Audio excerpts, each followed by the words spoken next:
All right, so now we are on to question 9. This one is school board appointment process. So, Mr. Smallwood, we're going to start with you on this one. Question is, would you commit to a more transparent selection process for members of the Trussville City Schools Board of Education? And what key qualifications would guide city council appointments to the school board? Do you believe a committee is the right approach? And if so, who should serve on that committee? Well, I've heard some feedback from some of the teachers, retired teachers, who are supporters, and their contention was that they were advocating for another educator, retired educator on the school board, and they didn't get that. And they personally did not feel like that they had a transparent, equitable opportunity to receive that appointment, and it was hurtful for them.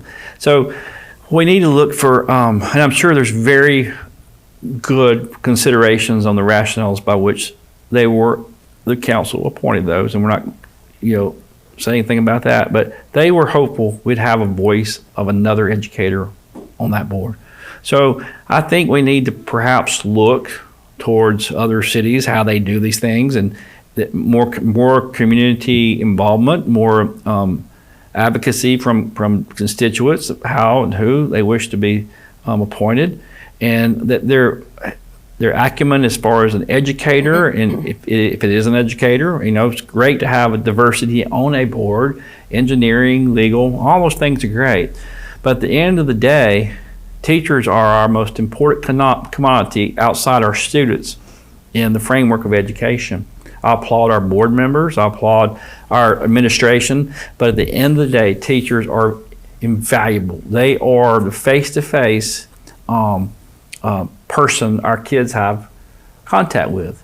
And they can I'm blessed up until probably I still do. I have communication with my first grade teacher. I think that's wonderful and valuable. She'll call me, she'll come down to the office because we maintain that contact all these years. She's one of the first African-American teachers to come to my school, and she was our first grade teacher, and she remembered every student through her 40-year career, and she loved kids, and it's evident in her life.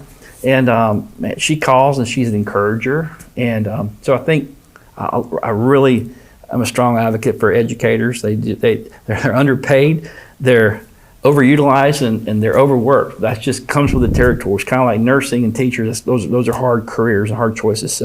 So if I was calling the shots, I would advocate. Some are suggesting a hybrid. There could be an elected school board. A lot of people don't want to elect the school board. I'm not there yet, but I'm open to discussion. But I do think there needs to be greater transparency in our processes here in Trussville to award and to put those educators who've earned that chance through their contribution in the classroom for so long. They have so much to give back, and they have a willingness of heart to serve. And I think we have to really take a second look and another look at their qualifications, and if we can, let's move in that direction. Okay. Ms. Bright, I know you've talked about this a lot as a liaison to the schools, but correct me if I'm wrong. I think you've maybe been comfortable with the process as is. Just kind of take me through why that is. Do you see any improvements for transparency, or just kind of clarify your position on it? Sure. Well, when I came on city council, the mayor offered me the schools as a liaison, which I was extremely proud to for him to have asked me to take that on, because our schools are so important.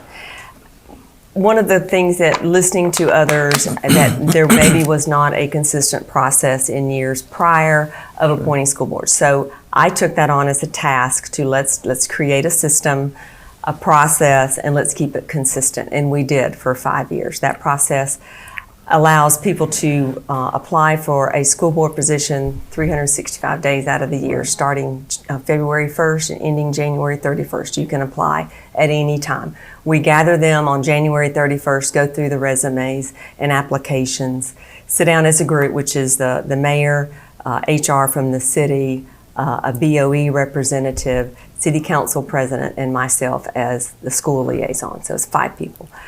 walk through the process, break it down to like a scaling on, and then where the scale breaks, then we interview the top ones.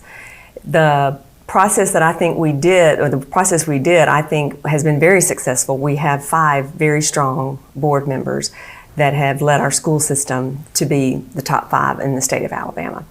I will go back to what Mr. Smallwood was saying as far as having more educators on a board. I mean, I'm fine with having educators on a board. We have one. Dr. Steve Ward is serving on our board. The diversity of a board is very important. We do not need to have all educators, but that's not the reason a particular educator may or may not have been chosen. Part of what we look for not only is what they can bring to the table with their career background, but is what have they done in the community? Have they served on a board? Have they done leadership Trussville? Have they participated with chamber? Anything. Yeah. And the ones that typically we do not bring on, maybe they're highly qualified, they didn't have that piece. We have one of our board members that he interviewed 3 times. He applied 3 times before he was chosen the 3rd time. But and the same feedback. We need you to be engaged in the community because you will be representing our family's children, their most precious commodity. We need to make sure that you are known in the community. There's never any ill will towards a particular person that's applying and gone through an interview process. That's never a process. Now, moving forward as mayor, would I just dig my heels in the ground? First of all, I'm mayor. Council controls all of that. Sure. I don't. So whoever would become Trussville City Schools liaison, it'll be up to them to start that process if they want to take it and morph it and maybe add public interviews or whatever they think makes it more available, open communication to the community. I certainly wouldn't stand in the way of that. Are you for like the open interviews? Would you be open to that? I would be open to it as a mayor, absolutely, because I'm going to lean into my council to be making the best decisions. Am I for an elected school board? Absolutely not. I am for an appointed school board because we don't need any more politics, no more Trussville politics, especially in our schools. I think if you look, elected school boards, their school systems are typically not good. We need parents and community leaders to be on that school board, volunteering their time, I may say, and it's a lot, to represent our schools and represent our families in these schools.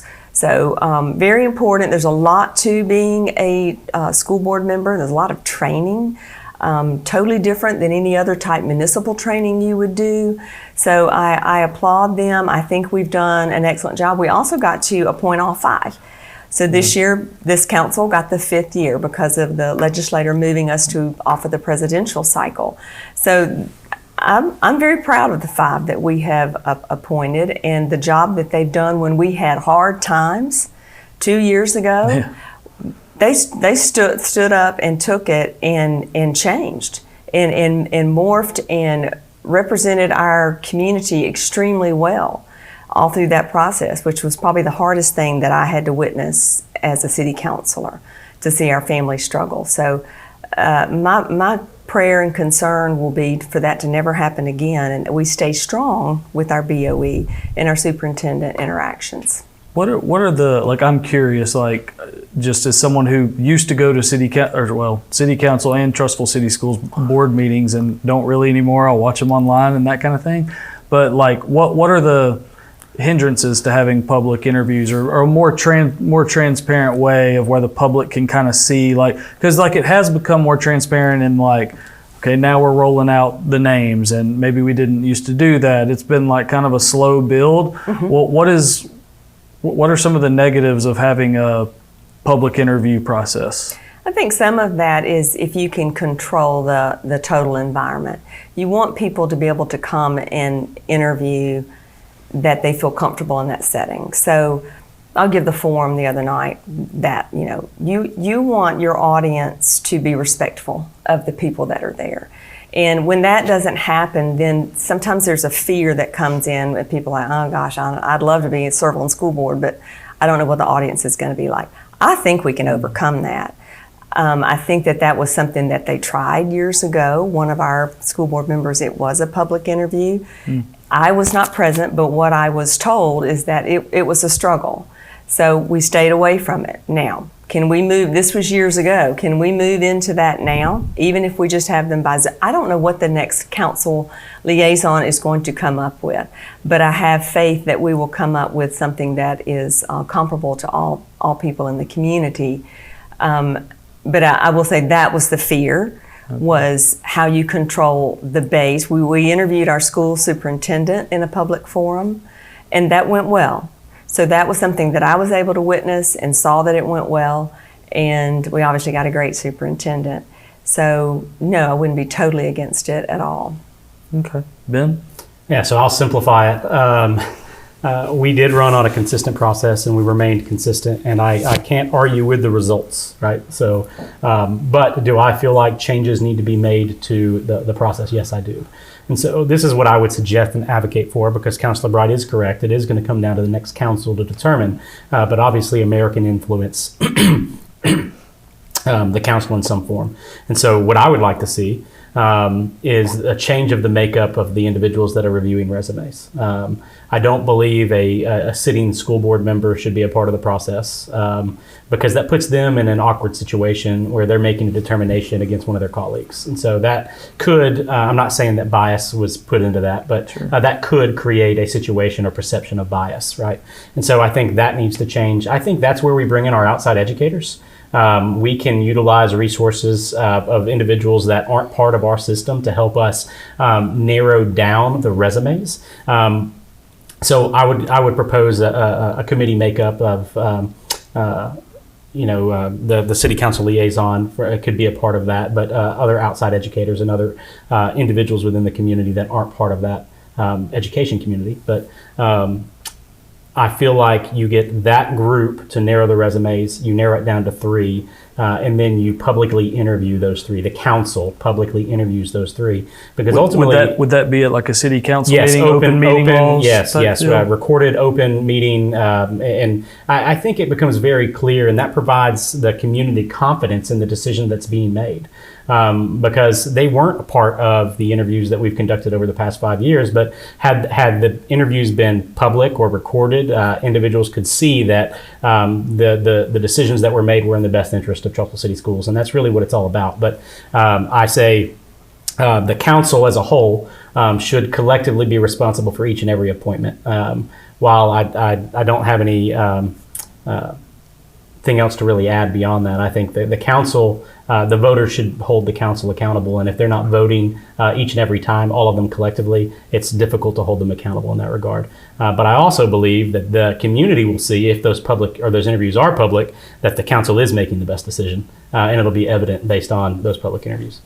Anybody have any follow-up? I do. I would do as well. Go ahead, Miss. I defer to you. I will say the issue of not having anyone from the school board on that interview committee is every single time we have someone come and interview, we ask, do you have a question about what the requirements are to be a BOE member? Every time, multiple questions to that Board of Education member that we can't answer. And those are important questions because the interviewee typically does not know what a board member's responsibilities and duties are. So it's key to have someone from that board sitting on that board, because they're the only ones that really know the day in and out of what a BOE member does, because they are the ones that have gone and gotten the certification in that requirement. You are required to go and have certification through the state to be a Board of Education member. So I will have to disagree with Councilor Short. That is very important, because the rest of this group cannot answer those questions. So that person might be misled on what the responsibilities and requirements are for a Board of Education member. And the counter to that, before Mr. Smallwood responds, in my opinion, would be that anybody that's interested in applying for that position should be doing the research, should be actively going to the meetings and understanding what the role of a board member is. And so I feel like you can also have a board member available to answer those questions should those questions come up, but they should not be the voting member in my mind. So we can agree to disagree. We agree to disagree. That's right. Mr. Smallwood? I actually concur with Mr. Short. I believe the avoidance of any type of bias from one board member in his or her selection or not selecting that person could be prevalent down the road. But I also like to further suggest that we entertain the concept of term limits to give other people a chance to serve on these boards, because we gain the widest range of expression of ideas and historical reference points. So I think we need to broaden our horizons and perhaps think about limitations or term limits on board appointments. Okay.